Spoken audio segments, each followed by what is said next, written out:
Okay, Ramon, welcome to our seventh dialogue, which is on the nation state in Western Europe. Um, Western Europe is going through a crisis now. How to deal with the communities of color? Uh, uh, of course, there's a long history in the southern part of Europe with the multicultural society, and Spain, especially when during the Muslim reign, and after taking over and defeating the uh, Muslim empire there, they established the nation state in Spain, but it went on to the rest of Europe, where today Islamophobia and racism is at the root of the problem of identity of Western Europe. How to deal with this new society that is arising in Western Europe. So let's exchange some views on that. And let's start with your idea of how you look at it. Yeah, well, let me first say that this is related also with the discussion last week about the rise of fascism in Europe. Mm. And what I see happening is that the financial capital elites have understood that the extreme right parties are getting a lot of support in the last decade, and that they know that sooner than later these parties are getting close to take the state administration, to take power in Europe. And so the Macron move towards the extreme right, for me, is a sign that they have made a decision at a high level to compete with the extreme right in their own terrain. That is, for them to become fascists themselves. And the reason they're moving in this direction is very clear. They are afraid that because of the nationalism of extreme right movements, they are afraid that they will go against the existing European Union, because the existing European Union is a neoliberal financial capital space, and from their point of view, to destroy Europe is a very devastating thing for them. So they want to keep the European Union as it is, but for that, they will have to compete in the electoral process with the extreme right on their own terrain. That is, they have to become themselves fascists, okay, in order to keep the European Union alive and not let extreme right nationalist figures take over who are against Europe, who are for the dismantling of Europe and the way it exists today. So this is what is happening. There are other factors, for example, the fact that they are in a situation of competing with China these days, and competing with China means they need a cheap labor force, so they cannot afford keeping social rights in Europe. They want to cut them off, whatever is left there, because in fact, they've been cutting it off for many years, but now they want to go all the way. That means you need authoritarian regimes. And given that Macron is a cadre of financial capital in Europe, and given his latest move towards the extreme right, I think this is very clear that we are in a situation where the dominant elites of Europe have decided to move in this direction and to try to win election with extreme right platforms so that the extreme right nationalists do not come to power, so that they themselves come to power and keep Europe, the neoliberal Europe, alive, squeezing the working classes and the super exploitation of the population, and eliminating social rights to make a cheap labor force that will allow them and reduce the cost of production to allow them to compete with China and so on. So these are things that are happening, and the south of Europe is one of the most affected in this, because, as you know, the project for this project for producing a cheap labor force is focused mostly in Eastern Europe and Southern Europe. They want to pauperize this population so that Germany can have a platform for a cheap labor force population inside Europe that will allow them to compete with China and other emerging powers in the world. So with the decline of USA and the emerging of a multi-center world, multipolar world, they are doing their own strategy. So they're moving in an authoritarian way. So this has a lot of implications about how we move on, okay? One of the things I see happening, especially inside the anti-racist movement, the decolonial circles, etc., is I think one of the weakness is the sectarianism. There is a lot of sectarianism, especially, let's call it anti-white sectarianism. When I say anti-white sectarianism, I mean the impossibility, okay, of opening up for alliances with white populations. I'm saying this because I've seen already several experiences where the way the decolonial movement have related to the white left, for example, or let's not use white left, let's use westernized left, okay? Because I think that white left is a concept we need to revise and we need to rethink, because let's put it this way, we are in Europe in a situation where the great majority of the population demographically are white populations. So to build a political movement that will transform those societies to move beyond, systemic racism, institutional racism, structural racism, you need to think about a project that will be necessarily anti-imperialist, anti-capitalist, that will have to address and tackle the structures of power and domination in Europe today. So there's no way you're going to do a reform inside the state that is going to bring a situation where structural racism will disappear. The only way structural racism will disappear is if you have a radical process in Europe that transform the structures of power in a significant way. Otherwise, that's not going to happen, because capitalism is from its beginning racial capitalism. Capitalism is inherently racist, and imperialism is inherently white supremacist.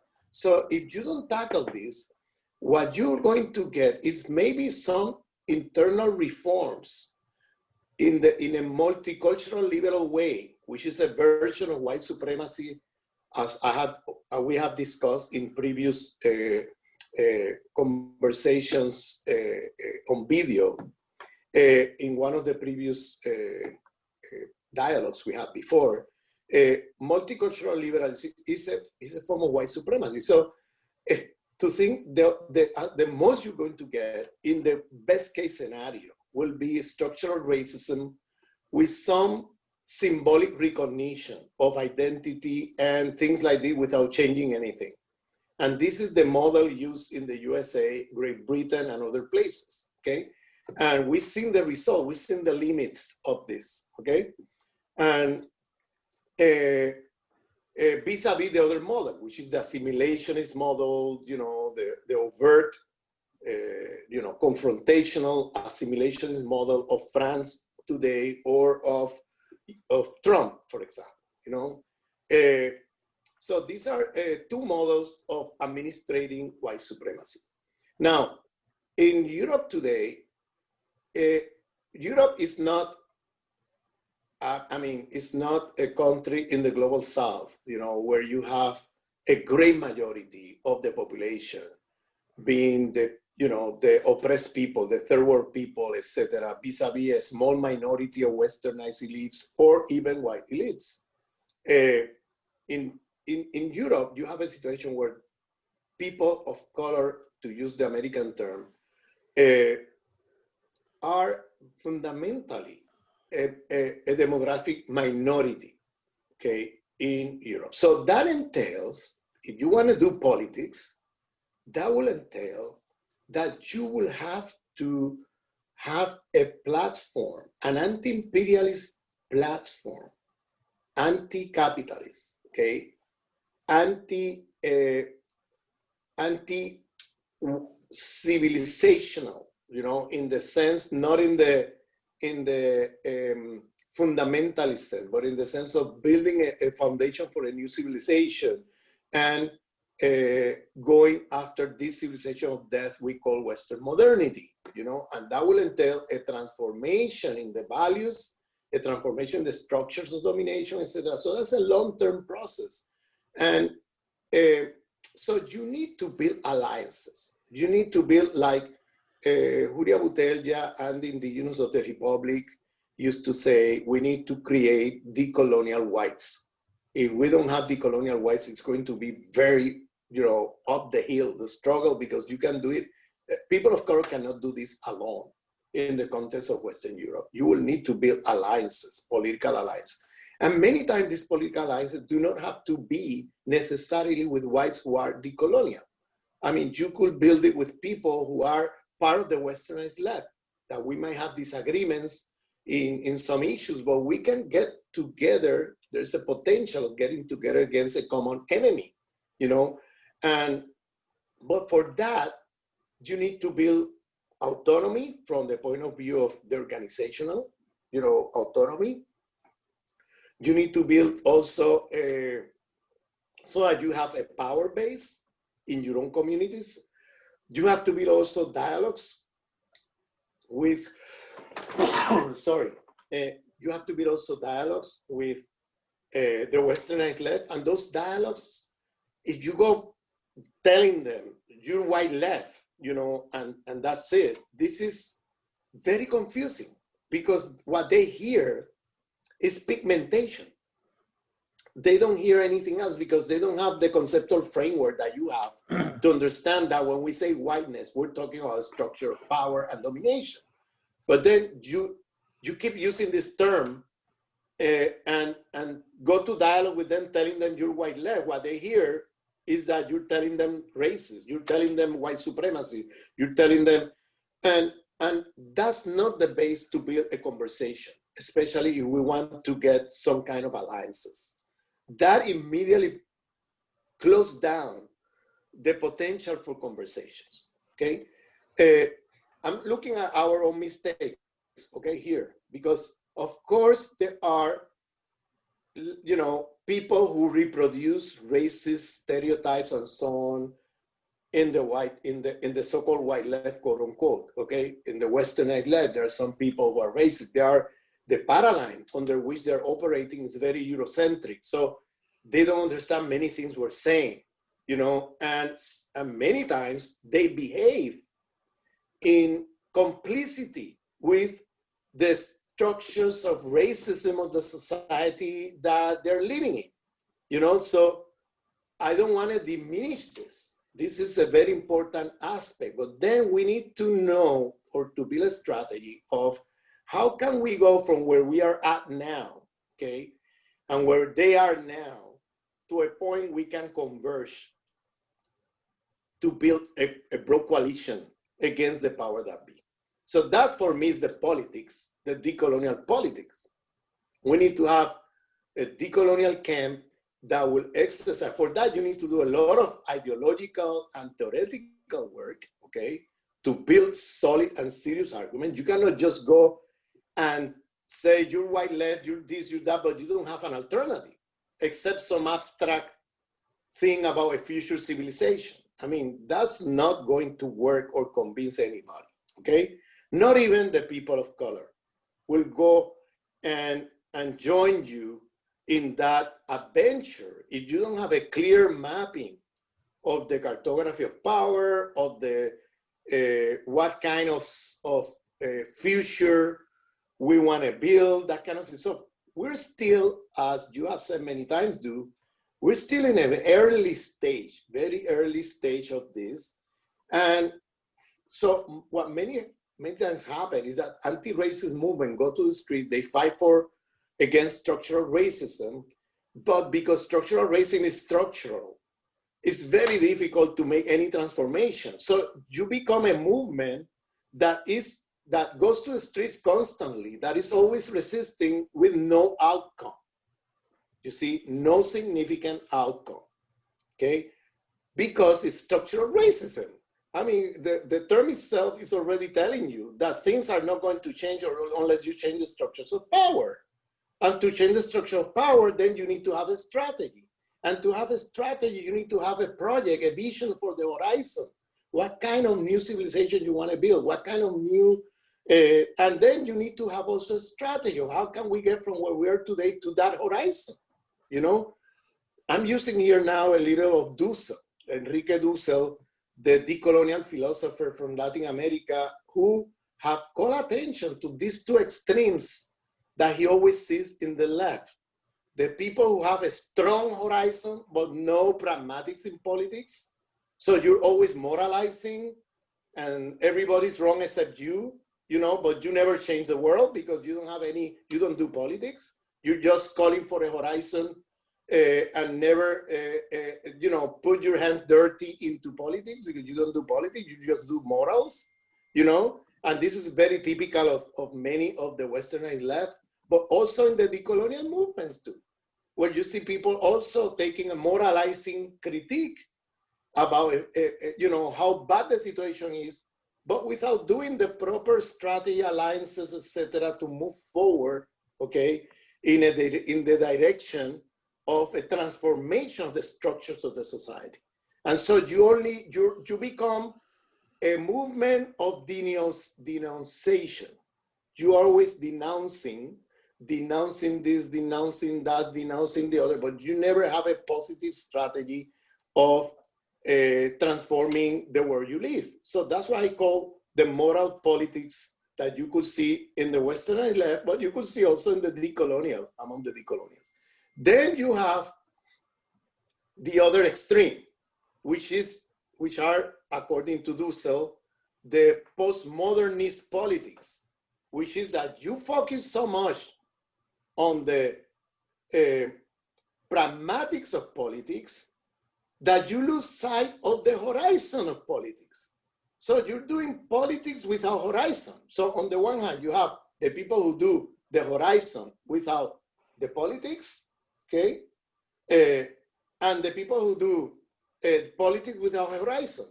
If you don't have a horizon of where you're going, then it all becomes the politics for the sake of politics or power for the sake of power. It doesn't change anything. So that's the postmodernist strategy, the other extreme. And that's what social democrats in Europe do the whole time. That's a reformist line, no, that you could see in the left. And you could see also in some of the anti-racist figures who take the line of the experience of reforming the state without a major transformation of the state, okay? That's the other extreme, okay? When now you have people of color joining directly the organizations of the left, okay? And not developing their own power base in their own communities, okay? And losing autonomy, okay? So here you have the two streams. Here comes Dussel, and Dussel is, I'm not going to develop this here, but he has 3 volumes showing you the conceptual tools to understand how to go from where we are today to the horizon. So he said politics needs the two, needs the horizon of where we're going, a clear horizon, as clear as you can within the circumstances, and also the day-to-day pragmatics of politics about what are the relational forces, who is the main enemy, who are our allies against that main enemy, how are we going to deal with the contradiction with the enemy, how are we going to deal with the contradiction among our potential allies and friends. The methods we use against one and the other cannot be the same. You cannot attack the westernized left in the same way you attack the financial capital elites of the state. Okay, you need to have different methods of approach. If you use the same thing and attack everybody at the same time, in the same way, in the same antagonistic, polarizing way, you're not building politics, you're doing morals. That's all you're doing, okay? And here is where I see the weakness. The problem with the decolonial circles in Europe today, and many of the anti-racist movement, is more of the sectarian type than the reformist type. Okay, it's more of the sectarian in the sense that doing moral politics more than pragmatics doing moral, and the moral politics lead you nowhere. So they do a great critique. They do a great critique against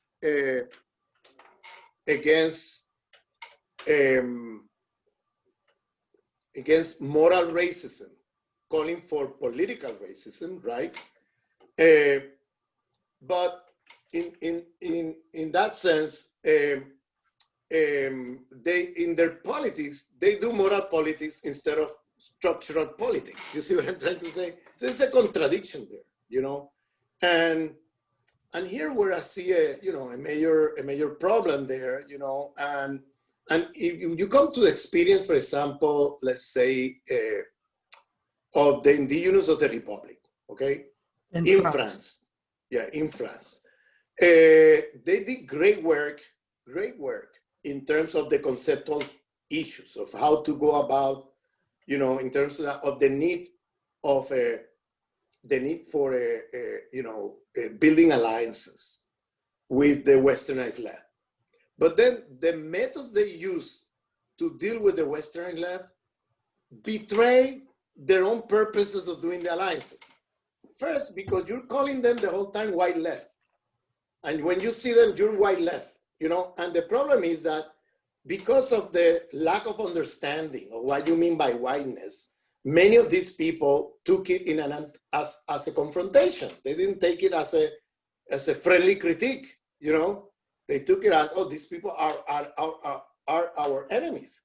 And you imagine, the French left in itself, how in many ways is very much embedded and invested in the arrogance of French imperialism.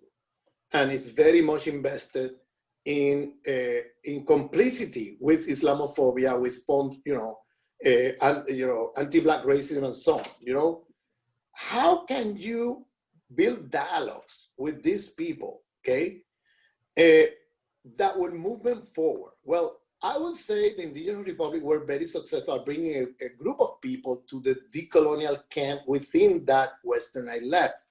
But at the same time, they touched a ceiling because they couldn't go beyond certain number of people because of the language they were using, okay? Because of the, I would say, social media debates that were counterproductive, because if you have an organization, you cannot have everybody giving their opinion just like that, because a lot of people will take it as if that's the position of the peer of the indigenous of the Republic, you see? So many comments made on Facebook and things like this, made by some people close to indigenous of the Republic, were taken as if that was the position of the indigenous of the Republic, you see? So there has to be also some kind of discipline in how these debates are going to be developed. Otherwise, you're going to get into situations where people are going to take you as some kind of enemy, you see, and you cannot be able to build alliances. So to make a long story short, they ended up being very isolated politically, because of the failure of building alliances broader than themselves, okay? And that shows not only a problem in the French society of, rejection of possibility for people of color developing decolonial strategies, but also we need to look at what we did wrong in terms of how to break these walls and these barriers. And what I saw wrong was the language use, the lack of a strong horizon about where to go, because if you criticize without having an alternative, you see, and you just say, we need to have a new world civilization without spelling out what do you mean by this. Well, people are prefer to listen and will take more seriously the Westernized left, who have a more clear view in the Marxist tradition of what to do and what is the path to follow, you see? And so in that area, you cannot outcompete them. So you're looked at as some kind of a crazy group who is always attacking, always making critique with no solution, no alternative, So this is so there was this wrong perception, but nevertheless a perception. And in politics, perception matters more. Yeah. It's reality, yeah. In politics, it matters more than anything else. So if the perception that you are a sectarian group, etc., then there's no way of having any dialogues, And now yes. Mm-hmm. Let me weigh in on this, Ramon. Finish it first. Yeah, just a second. Let me now, because I want to also mention the case of Spain. Right. Because in Spain, I see the same problems, but I would say in a worse situation than in France, because at least I know for a fact that the indigenous of the Republic, at least the Hira Butella, had a vision of alliance with the Western left, okay? We can discuss what went wrong in terms of why they were not able or successful in doing that, okay? And we can make critiques to what did they do wrong not to get there, but they have a clarity about the need to do that, which is already a big step compared to other groups in Europe who happen to be hyper-sectarian, In Spain, for example, you have something that is different from other parts of Europe, which is that Spain is a plurinational space, okay? You have a state, but you have many nations with different languages, different culture, etc. So I don't know how much the audiences that are listening to our videos know about Spain, but Spain is a multinational, plurinational space with many nations, with many languages and things like this. And this is very important because it's very important to know, because then you have contradictions inside the Spanish state that you don't see in other parts of Europe. Or if you see them in a more weakened way than what you see in the Spanish state. In the Spanish state, there are sovereign movements.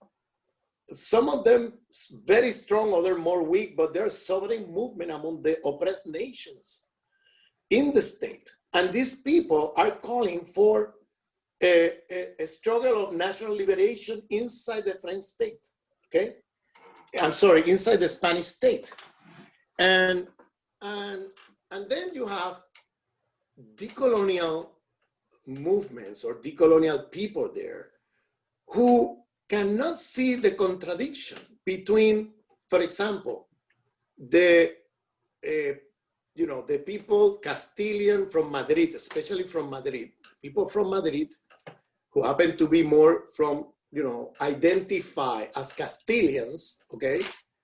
And the people in Catalonia, Andalusia, Galicia, and other nations, or the Basque country, and there are many others, Canaria Islands, the Baleares Islands, and Valencia. I mean, there's many nations around that are oppressed by the Spanish state, and there is a privileged nation inside there, which is the people, especially certain strata, okay, from Castilla, and who are identified as part of the Spanish identity, and so there is a split between what is called the white groups in the Spanish state, because there are a lot of people who even though they might be in their own nation, part of the white groups,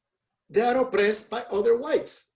So these people have, let's put it this way, there is a contradiction there under which the colonial activists can work on in a positive way for a decolonial struggle. Because a lot of these people are open and have a sensibility about the question of oppression, okay? Questions of, so the idea here is how to build an alliance between the oppressed people in the oppressed nationalities in Spain with the anti-racist decolonial activists, okay? And for that, you need the people, there is a need for a double critique. The critique from this part of the struggle is to decolonize the nationalist struggles for liberation, that they have to see not only their oppression against the state, but they also need to see their own oppressions, internal oppression against people of color inside their nation, okay? So this is part of the struggle. And in my experience, I've seen a lot, especially from the left sovereign movement, a lot of openness and sensibility to understand this and to understand the importance of building broad alliances between these two subjects, the subject of the oppressed nationalities and the subject of the, racially inferiorized groups, okay? And there is also a sensibility and openness to think about how to decolonize their own nationalism, okay? Especially that in the Spanish state, many of the nationalist groups are from the left. So that's an advantage because you don't have a fascist nationalist group like you have in Belgium, for example. You know, the Flemish nationalists are fascists, are super racist. There's nothing to do with that. But in the case of the Spanish state, we're talking about, sovereign groups, like pro-sovereign nationalist groups who happen to be from the left. And that gives a lot of potential possibilities. And this left do not have the arrogance of the Spanish left center in Madrid, okay? These people are more open, more open to listen to critiques, to have dialogues, internal solidarity with people of color, etc. There's more openness there. And then I see decolonial groups saying, oh, this is part of the white left, using this term of white left that was coined by the indigenous of the Republic, and now applying that to the context of Spain and lumping together the Spanish left from Madrid with the left, from Catalonia or from Galicia or from the Basque Country, and lumping all together as if they were all enemies and not doing. So here goes again the moral politics. Everybody's your enemy, everybody's wrong except you. And then you are always denouncing the others. You're always in the politics of denunciation, in the politics of morality, of being, I make a difference between moral and ethics, okay? I'm talking about this moralization thing. You're moralizing against everybody and not building a politics of liberation and not building the alliance. Who is the main enemy? And who are your allies against that main enemy? And building a struggle from there. No, what many people are doing is just, taking the sovereign left in Spain as your enemy, and building sectarian politics, and now calling everybody white left and lumping together everybody and just erasing the contradictions inside the Spanish state between, the imperial hegemonic nation and the oppressed nations that can be your allies in that struggle, In my experience, I have a very positive experience in building those conversation alliances. But for that, you also have to be in solidarity with their demands. So you cannot just expect everybody to be in solidarity with your demands. And then when they have their own demands, you don't support them. You denounce them as white left. You see what I mean? And this is crazy. You're not building anything from there. You're just doing morals. You're not doing politics, okay? And so I wanted to talk about these two experiences in Europe because I think we have challenges that we need to address, and we need to learn from our own mistakes. You know, we need to learn from that, and we need to move forward in that direction. So I pass the word to you now. I know you have a lot to say about that. Thank you very much, Ramon. Now, we are intimately involved in building the Decolonial network in Europe. So together we have been at events in different countries in Europe. What struck me when I was in Spain, I think it was in Galicia, we were at a conference there, you know, and I was hearing all the presentations of the left in that part of Spain, and the language was different. What I was accustomed to in the northern part of Europe, if the left talks there, their language is arrogance. The language is within the Western modernity concept of.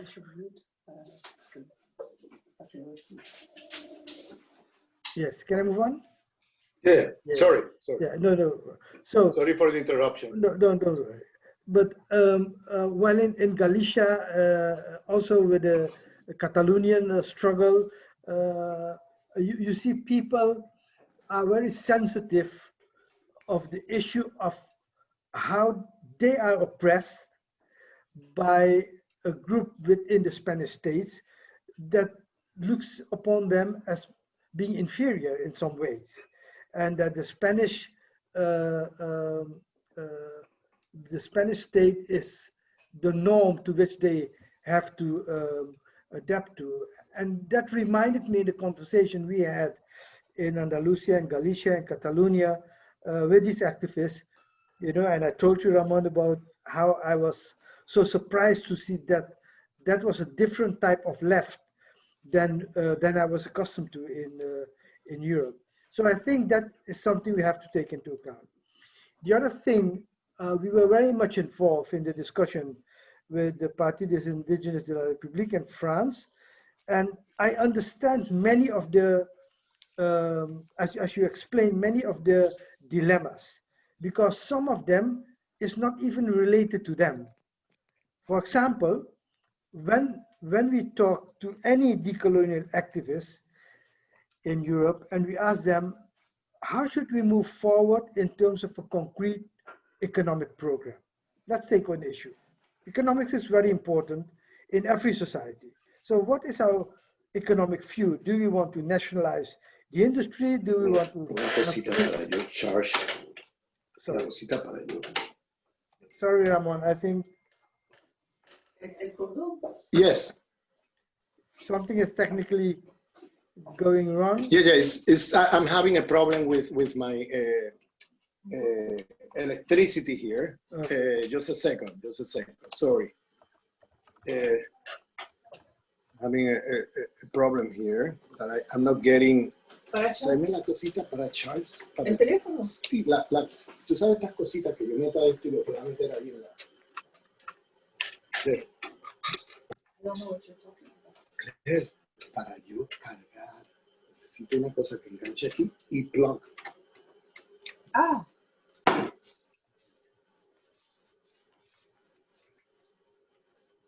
Sorry. Okay. You hear me? Yeah, I hear you.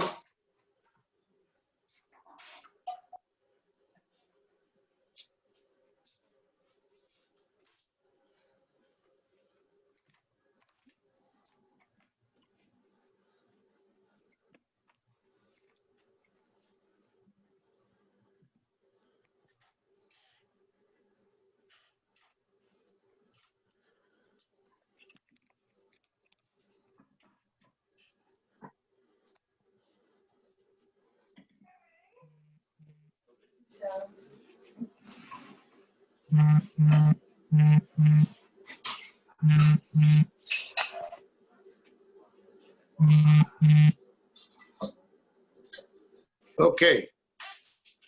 I can continue? I'm ready now. Right? Yes. Okay.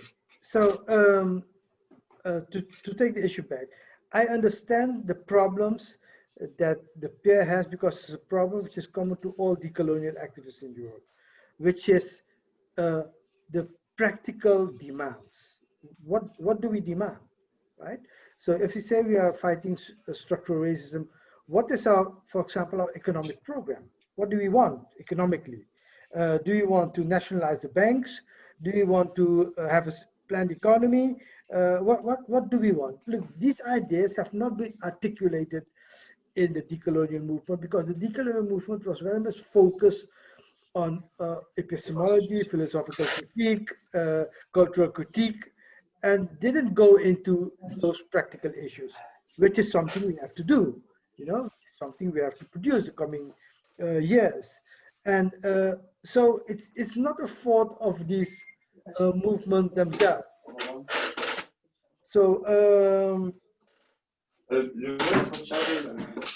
hello? Yes, I'm here. All right, okay.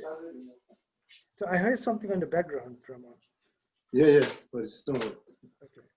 Let me mute here. Right. Okay. So I have to edit this video because it's not good to put it online like this, with all the interruptions. Unmute yourself.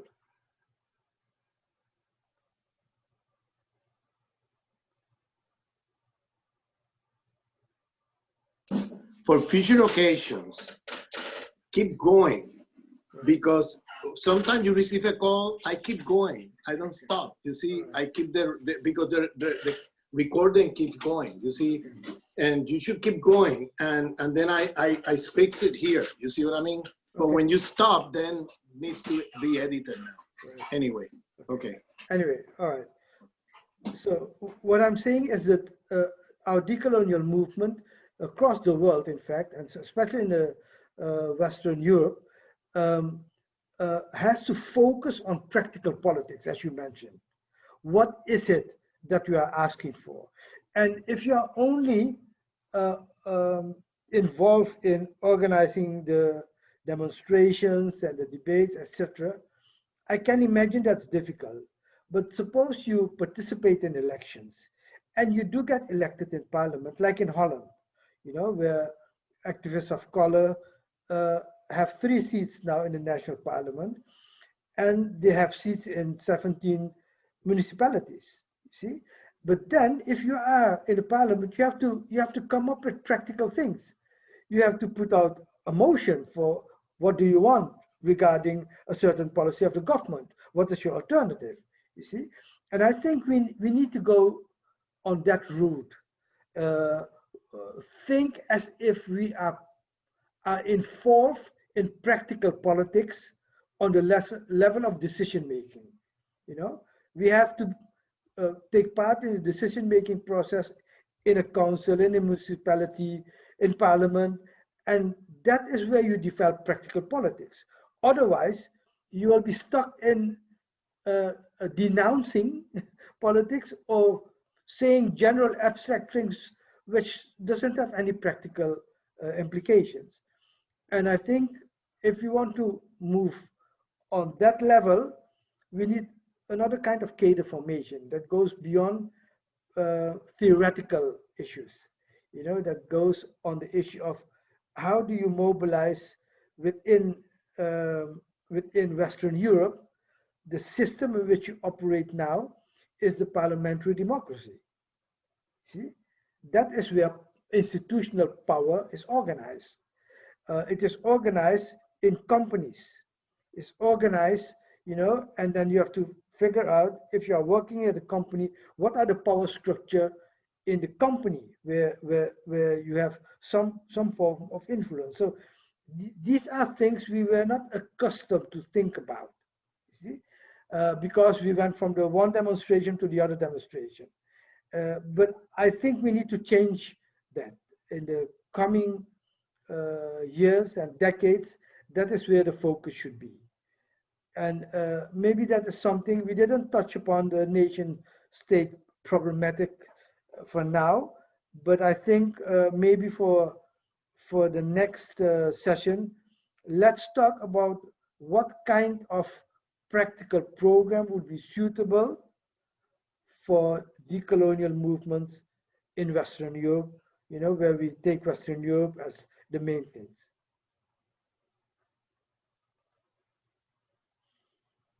So I would like to leave it like that, Ramon, and take the conversation next week on practical politics.